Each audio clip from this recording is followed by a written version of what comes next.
How much does where you drink coffee affect your enjoyment of the coffee? Yeah, I think it depends on what I'm after, right? Coffee, what makes coffee fun? I mean, there's so many things, but one of the things I really enjoy about coffee shops is, and this is kind of more of a sociological phrase, but the notion of third place, right? So our first place is home, our second place is work.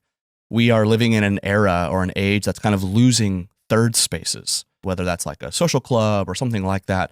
Coffee shops, a lot of us don't frequent libraries anymore. Well, I mean, other people. I frequent libraries all the time. I'm in libraries and bookstores all the time. That's kind of where I live. But coffee shops are kind of the new third place for a lot of people, a place where you can actually be next to people who you aren't in your normal rhythms of life. I like the fact that coffee is a place where I have friends. I do a cupping once a month with a couple of friends, and that's a space where I can invite people who are very different than me in terms of like worldview and theology and all of that. And yet we have this commonality of coffee that is, we're kind of all on an adventure for an excellent cup.